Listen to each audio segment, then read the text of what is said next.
When it comes to upgrading your church's live streaming or video production setup, the amount of camera options out there is overwhelming. In this video, I'm going to tell you about the camera I've been recommending more than any other for churches who are looking for a budget-friendly option that has fantastic image quality.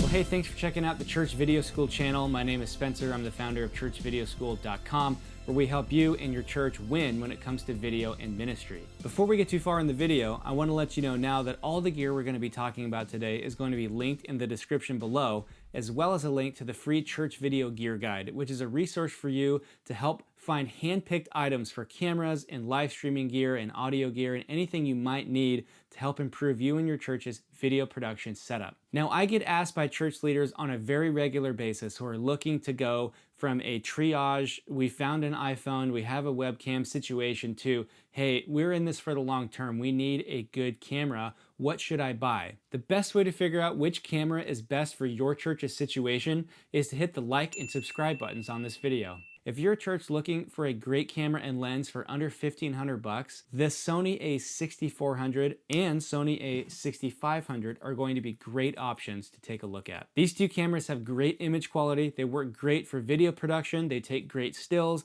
and they're going to work for your live streaming setup. Now, before we dive into the specs on these individual cameras, let's talk about Sony in general. Sonys are known for having fantastic low light image quality. They have really good ISO and really good sensors that are very sensitive, and so you're going to be able to shoot in more dim and dark settings than any other camera at this price point. Second is that the autofocus on Sony's is fantastic. It rivals Canon's dual pixel autofocus as far as speed and accuracy goes. So if you're worried about running cameras hands-off in your sanctuary, you can trust that your Sony is probably going to nail that autofocus even if you're not checking it. Finally, Sonys have a great form factor. These cameras are so compact and so lightweight that if I took this lens off, this camera body weighs about a pound or maybe less than a pound. So the form factor for Sony is definitely a plus. Now, some downsides is that, partly because their form factor is so small, Sony's batteries are also small, and that also means that their battery life is relatively small. Even just in standby mode, just chilling up there while we're testing live stream equipment, these batteries only last like 30 to 45 minutes before they start burning out.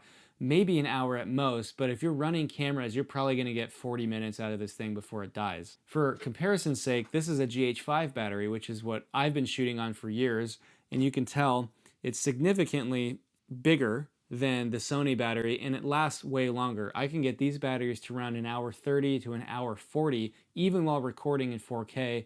And so if you're gonna go with Sony, you're gonna have issues with battery life. It's just something to be aware of. So if you're live streaming, don't panic. You don't need to go with another option. What you can do is just run USB or micro USB into this side port here and tell the camera to not transfer files, but to receive power that way, and it'll bypass the battery and you can run this thing all day long. So let's dive into the specifics and the differences between the 6400 and the 6500. Both cameras are a Sony E-mount and they are an APS-C sensor. APS-C sensors are halfway between micro four thirds and full frame. So you're going to have a 1.5 times crop factor to get to that full frame equivalent so that we're all speaking the same language about our focal depth.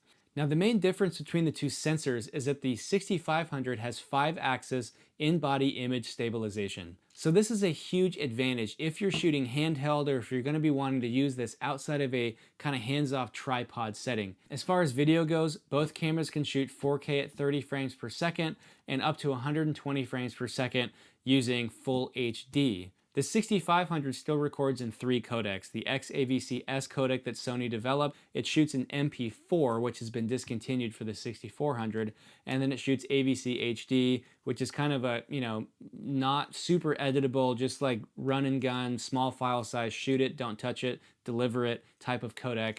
So you're gonna have those options in these cameras. They each have just one SD card slot, which might have been a problem 4 years ago because it was more expensive to get a card that's bigger than 64 gigs. But honestly, nowadays you can get a massive 256 gigabyte card or more for 50 bucks, I think. I mean, really affordable. So make sure you just buy a big enough card so that if you need to do long form recording of a sermon or something that's going to be over 30 to 40 minutes long, that you've got a big enough card that you don't run out in the middle, have to tell someone to stop while I replace the SD card. Not a good look.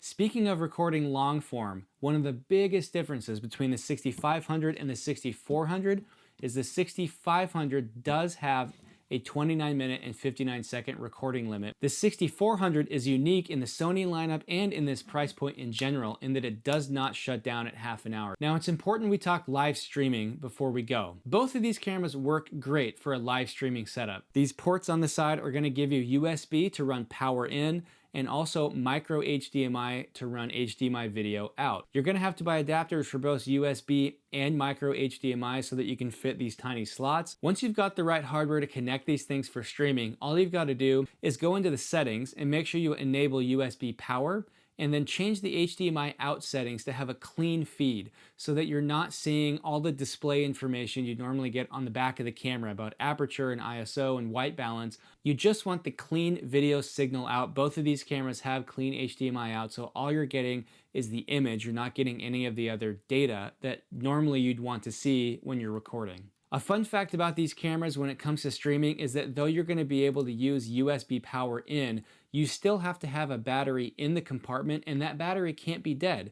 If the battery in there is at 0%, the camera will shut itself off even though you're giving it external power. There's enough stuff that goes wrong on Sunday morning, so let's try to avoid the stuff that we can.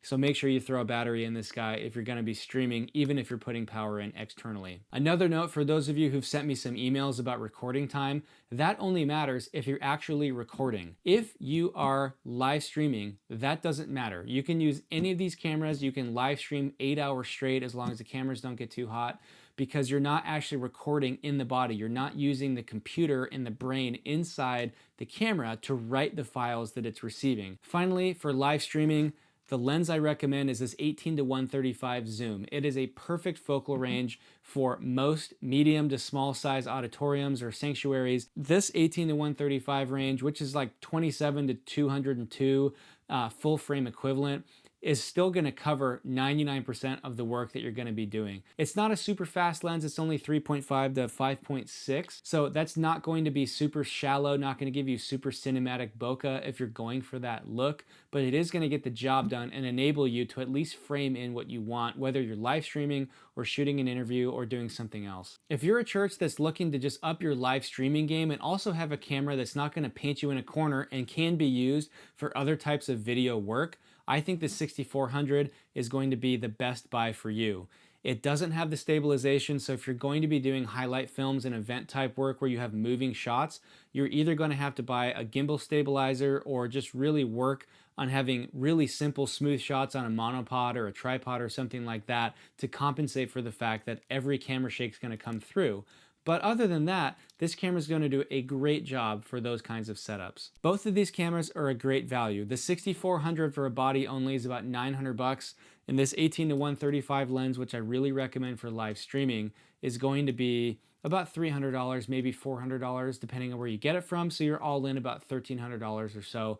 And I think that's an incredible price to get this amount of quality. The 6500 is a little bit more. The body itself came out about $1,300 or so. It's usually on sale, and the reason is that this camera is actually 4 years old, and so it's rotating out of Sony's lineup. So you can get a great deal on this camera, get almost the exact same specs as this newer 18-month-old 6400, but have that stabilizer built in. All right, guys, that about does it for this gear review. If this video has been helpful to you at all, make sure you hit that like and subscribe button below. And again, links to all the gear we talked about is in the description below, as well as the free church video gear guide, so make sure you give that a look. All right, guys, thanks for tuning in, and I'll see you next time.